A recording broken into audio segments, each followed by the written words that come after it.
Tenth class का है और पहला चैप्टर है और पहला चैप्टर में हम पढ़ेंगे इकोनॉमिक्स और अर्थशास्त्र और इसको क्या बोलते हैं अर्थशास्त्र। और लेसन वन है अर्थव्यवस्था एवं इसका विकास का इतिहास। तो अर्थव्यवस्था और इसका इतिहास का विकास इसमें हम लोग देखेंगे। तो अर्थव्यवस्था एवं इसका पहला चैप्टर है, तो यहाँ से हम लोग स्टार्ट करते हैं। अर्थशास्त्र यानी इकोनॉमिक्स किसे कहते हैं। तो सबसे पहले हम जो चैप्टर पढ़ेंगे वहाँ से बेसिक से हम लोग क्या करेंगे उसके बारे में जानेंगे, यानी अर्थव्यवस्था में इसका विकास। तो अर्थव्यवस्था यानी इकोनॉमिक्स किसे कहते हैं, तो अब हम लोग उत्तर देंगे यहाँ से, वह शास्त्र जिसमें मानव के आर्थिक क्रियाकलाप का व्यवस्थित अध्ययन किया जाता है। तो जिसमें क्या कहा जाता है, वह शास्त्र जिसमें मानव का आर्थिक मतलब पैसा जिसमें है, आर्थिक के लिए जो काम करता है, आर्थिक क्रियाकलाप मतलब पैसे के लिए जो क्रियाकलाप का व्यवस्थित यानी कैसे इसको व्यवस्था करता है, मतलब व्यवस्थित करना है, अध्ययन किया जाता है, यानी उसके क्या पढ़ा जाता है, उसे अर्थशास्त्र कहते हैं। तो कहने का मतलब है मानव के आर्थिक क्रिया यानी पैसा कमाने का क्रियाकलाप है और पैसा को व्यवस्थित करने की क्रिया को अध्ययन करने को क्या कहा जाता है, अर्थशास्त्र कहते हैं। ठीक है, अर्थशास्त्र किसे कहते हैं। अर्थशास्त्र का पिता फादर ऑफ इकोनॉमिक्स किसे कहा जाता है, तो एटम स्मिथ है ना, एटम स्मिथ कहा जाता है। भारतीय अर्थशास्त्र का पिता फादर ऑफ इंडियन इकोनॉमिक्स किसे कहा जाता है, चाणक्य या कौटिल्य का। किसे कहा जाता है, चाणक्य कौटिल्य को भारत का क्या कहा जाता है, पिता कहा जाता है, इकोनॉमिक्स किया जाता है। उसके बाद 4 नंबर में यहाँ से हम लोग देखेंगे भारत जैसे चौथा नंबर में अर्थव्यवस्था यानी इकोनॉमी को कितने भागों में बांटा गया। तो अर्थव्यवस्था को मुख्य रूप से 3 भागों में बांटा गया। कौन कौन, एक अर्थव्यवस्था है, अर्थव्यवस्था को 3 भागों में बांटा, अर्थव्यवस्था को मुख्य रूप से 3 भागों में बांटा गया। पहले है पूंजीवादी अर्थव्यवस्था कैपिटलिस्ट इकोनॉमिक, समाजवादी अर्थव्यवस्था सोशलिस्ट इकोनॉमिक्स, और तीसरा है मिश्रित अर्थव्यवस्था, यानी 3 तरह का अर्थव्यवस्था को हम लोग बांटे हैं। ठीक है, पूंजीवादी अर्थव्यवस्था कैपिटलिस्ट इकोनॉमिक्स, जब देश की संपत्ति और उत्पादन का संसाधन पर किसी निजी व्यक्ति या निजी संस्था का अधिकार होता है। यानी कहने का मतलब है जब देश का संपत्ति हो या चाहे उत्पादन हो का साधन किसी एक व्यक्ति या निजी यानी कोई एक व्यक्ति या निजी संस्था का अधिकार होता है तो उसे पूंजीवादी अर्थव्यवस्था कहते हैं। कहने का मतलब जब देश का अर्थव्यवस्था जो संपत्ति है कोई एक आदमी चाहे किसी कंपनी या निजी संस्था मतलब कंपनी का अधिकार होता है तो उसे पूंजीवादी अर्थव्यवस्था कहते हैं। अधिकांश विकसित देश क्या है, पूंजीवादी देश अर्थव्यवस्था। जैसे अमेरिका में क्या होता है, किसी निजी व्यक्ति या निजी संस्था का अधिकार होता है। अमेरिका हो गया, जापान हो गया, ब्रिटेन हो गया इत्यादि में पूंजीवादी अर्थव्यवस्था। तो ये सब देश आपको अमेरिका जो दिख रहा है, चाहे जापान दिख रहा है, चाहे ब्रिटेन दिख रहा है इत्यादि में, ये सब कैसा अर्थव्यवस्था है, ये पूंजीवादी अर्थव्यवस्था है। ठीक है, अर्थव्यवस्था इसमें सरकार का कोई हस्तक्षेप नहीं होता, इसमें कोई है तो सरकार का कोई हस्तक्षेप नहीं होता, इसमें सरकार कोई आपको हस्तक्षेप नहीं करता है, इसलिए इसे स्वतंत्र अर्थव्यवस्था कहते हैं, फ्री इकोनॉमी, इसलिए इसे क्या कहा जाता है, स्वतंत्र अर्थव्यवस्था कहा जाता है। ठीक है, साम्यवादी अर्थव्यवस्था सोशलिस्ट इकोनॉमी, जब देश की संपत्ति एवं उत्पादन के साधनों पर सरकार का अधिकार होता है। जब देश के संपत्ति और उत्पादनों के साधन पर सरकार का अधिकार होता है, क्या होता है, सरकार का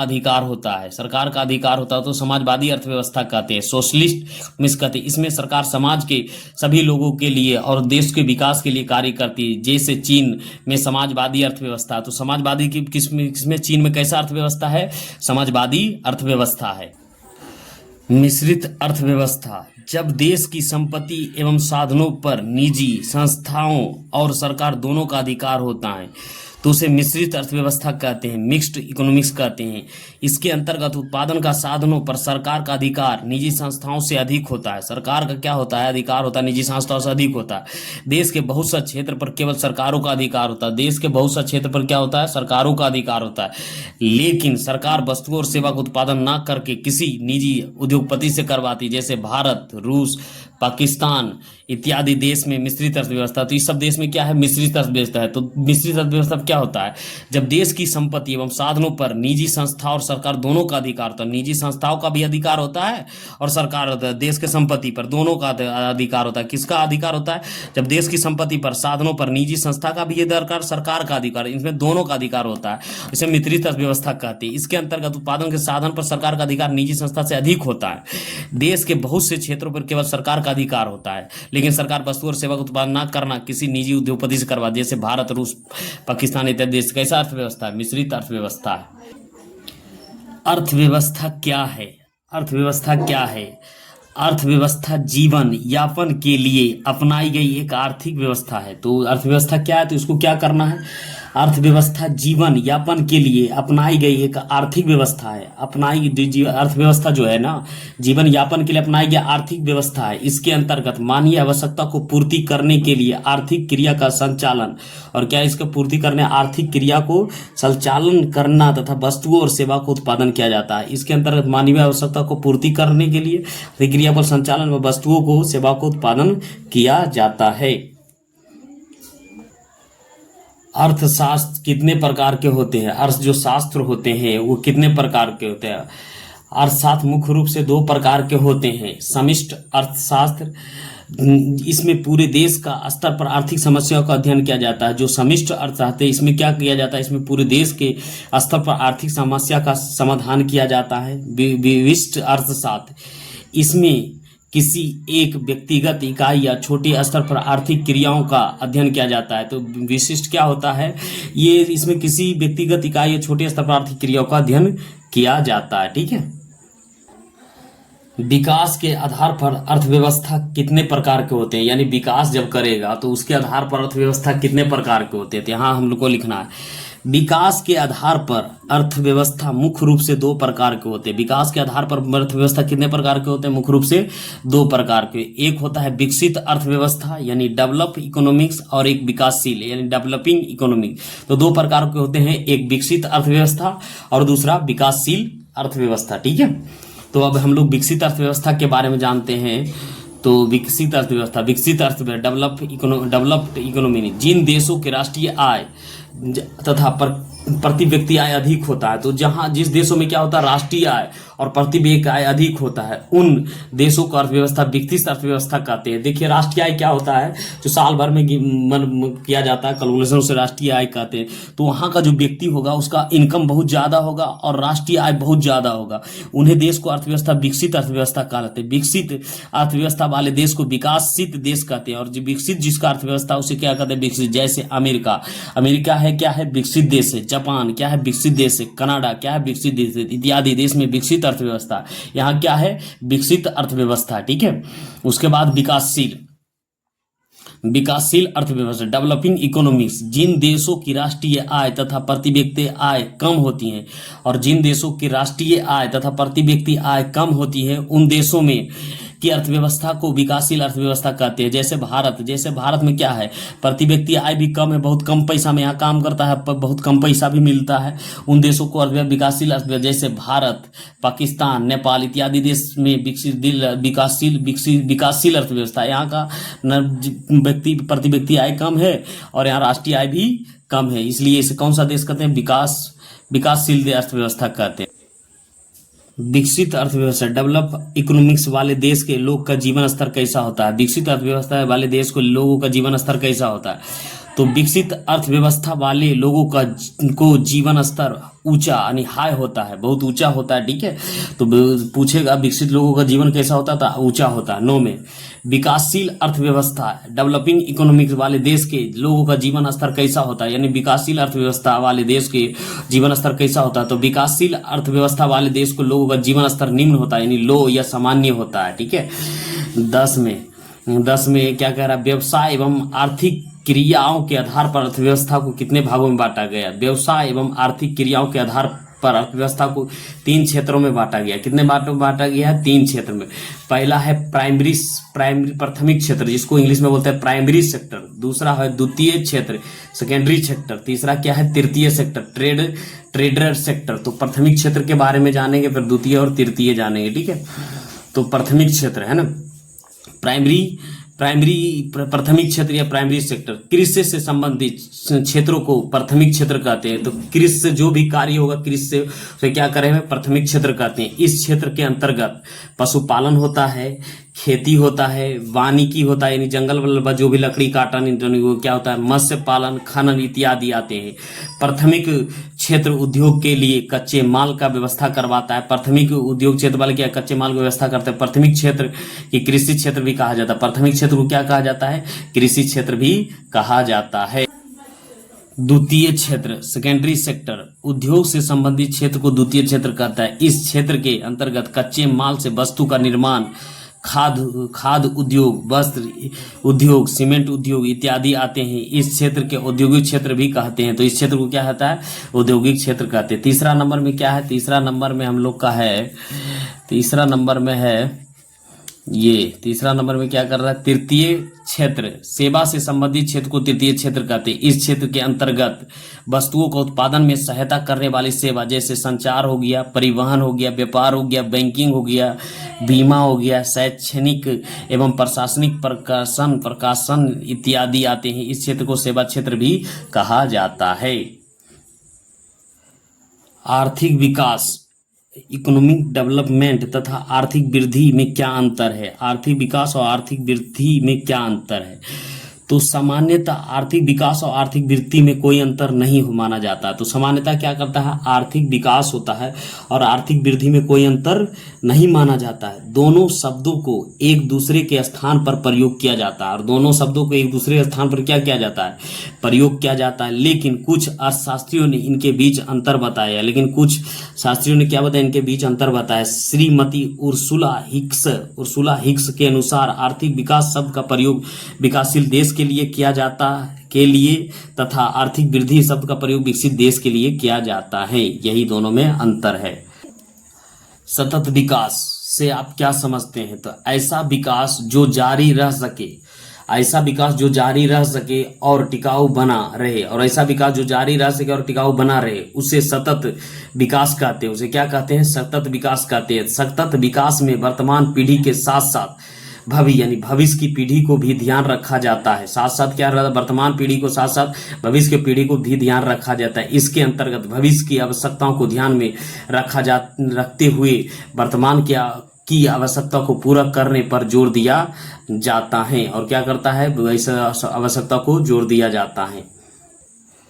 योजना आयोग, प्लानिंग कमीशन क्या है। योजना आयोग का गठन 15 मार्च 1950 ईस्वी को हुआ था।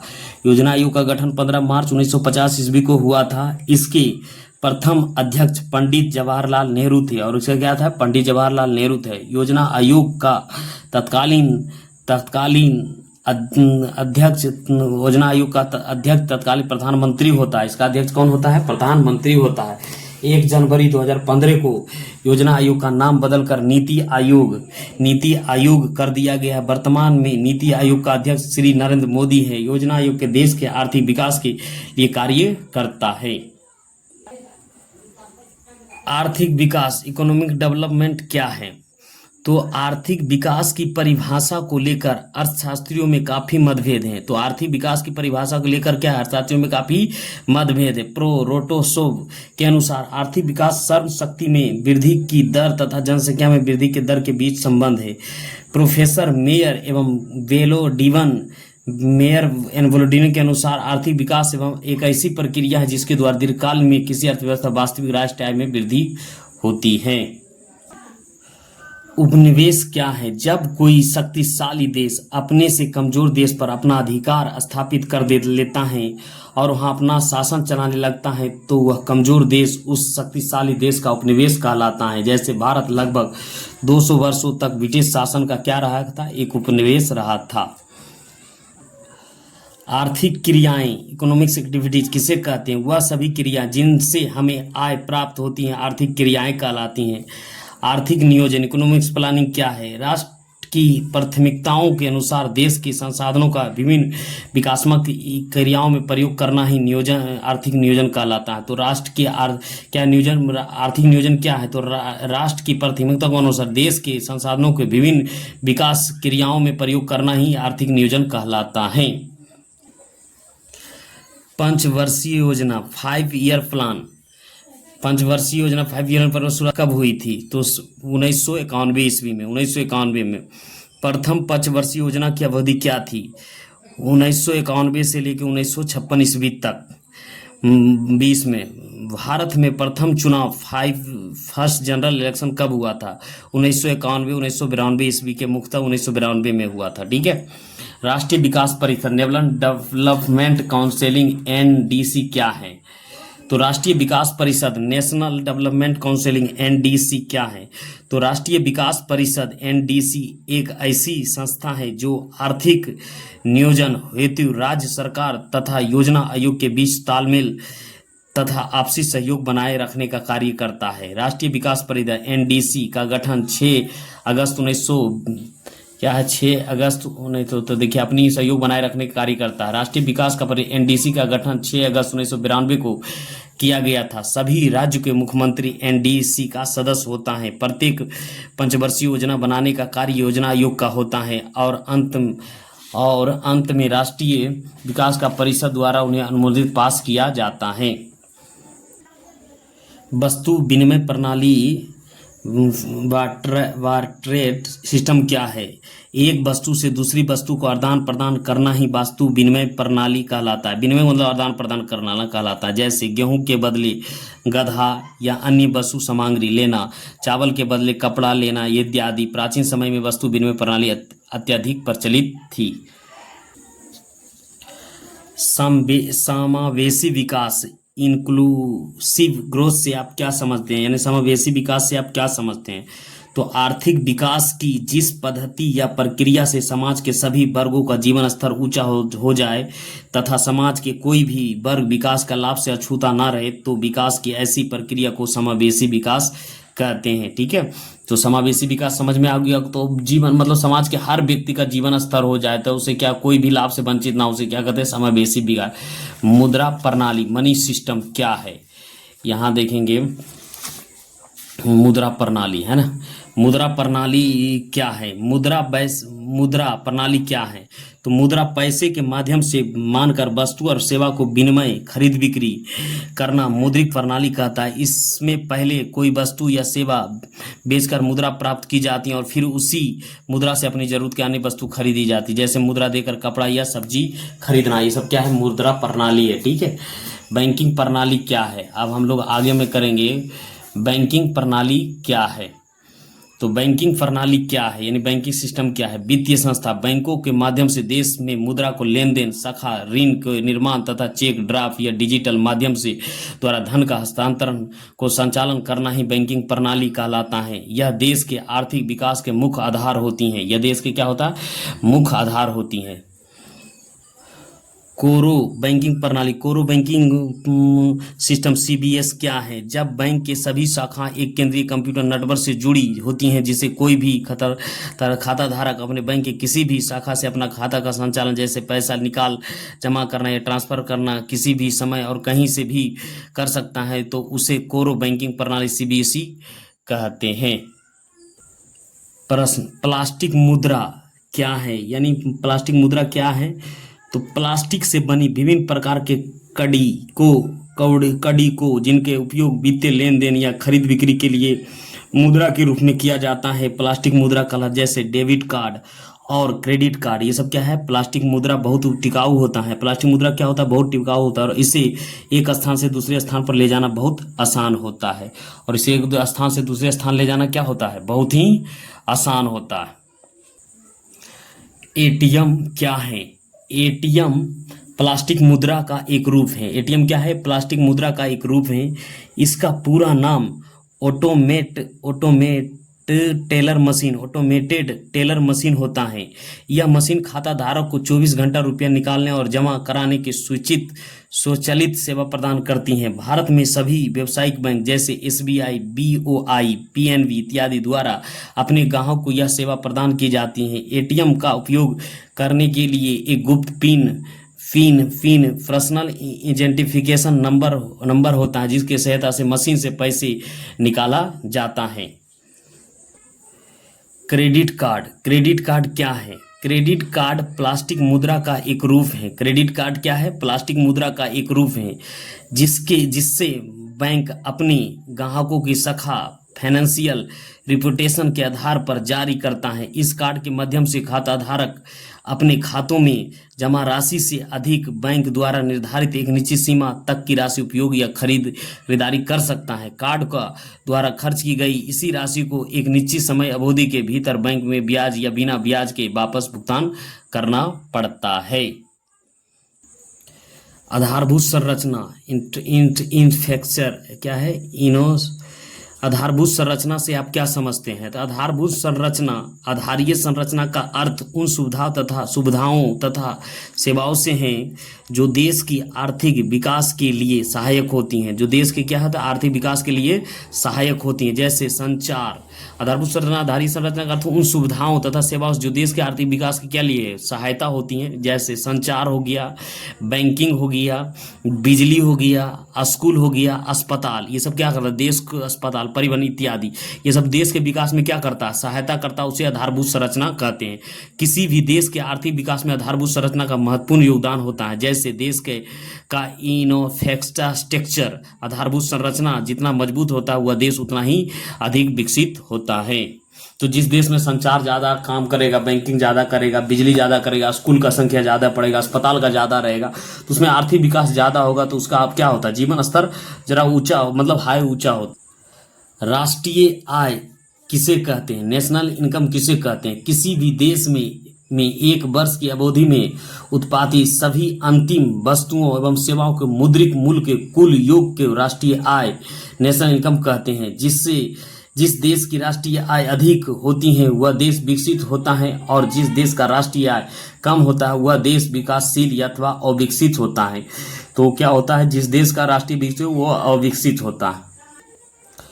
प्रति व्यक्ति आय, पर कैपिटल इनकम किसे कहते हैं? राष्ट्रीय आय में देश की कुल जनसंख्या से भाग देने पर जो भागफल आता है उसे प्रति व्यक्ति आय, पीसीआई कहते हैं। आर्थिक विकास की माप करने के लिए प्रति व्यक्ति आय की सबसे उपयुक्त सूचांक माना जाए प्रति व्यक्ति आय, राष्ट्रीय आय भागा देना कुल जनसंख्या से। तो क्या निकल जाएगा? प्रति व्यक्ति आय निकल जाएगा। ठीक है। मानव विकास सूचांक, ह्यूमन डेवलपमेंट इंडेक्स, एचडीआई से क्या है? मानव विकास सूचांक एचडीआई संयुक्त राष्ट्र विकास कार्यक्रम यूएनडीएफ द्वारा जारी की जाने वाली एक वार्षिक रिपोर्ट है जो विभिन्न देशों के जीवन प्रत्याशा, स्वस्थ, शिक्षा, साक्षरता और प्रति व्यक्ति आय जीवन स्तर के आधार पर तैयार की जाती है। मानव विकास सूचांक को यूएनडीएफ द्वारा सर्वप्रथम 1990 में जारी किया गया था। सभी देशों को एचडीआई मूल्य 0 से 1 के बीच जारी होता है। आईडीएफ का 3 मुख्य सूचांक आयाम होता है: जीवन प्रत्यक्ष, लॉन्ग एंड हेल्दी लाइफ, शिक्षा एवं ज्ञान प्राप्ति, नॉलेज एजुकेशन, जीवन स्तर, ए डिसेंट स्टैंडर्ड ऑफ लिविंग, ये तीनों नापता है। ठीक है, मानव विकास सूचांक। ठीक है। बीमारू शब्द के अंतर्गत कौन सा राज्य आता है? तो बीमारू भारत के आर्थिक रूप से पिछड़े राज्य का एक समूह है जिसके अंतर्गत निम्नलिखित राज्य आता है: बीआई बिहार, एम से मध्य प्रदेश, उड़ीसा, पूर्व में उड़ीसा है, आर से राजस्थान और उत्तर प्रदेश। ये सब क्या है? बीमारू राज्य है। यह आर्थिक रूप से पिछड़ापन एक समूह है जिसके अंतर्गत बीमारू राज्य आता है। लिखा है बीमारू भी लिखा है। ठीक है। बिहार के पिछड़ेपन का क्या कारण है? बिहार के पिछड़ेपन का मुख्य कारण निम्नलिखित है: तेजी से बढ़ती हुई जनसंख्या, सबसे क्या है?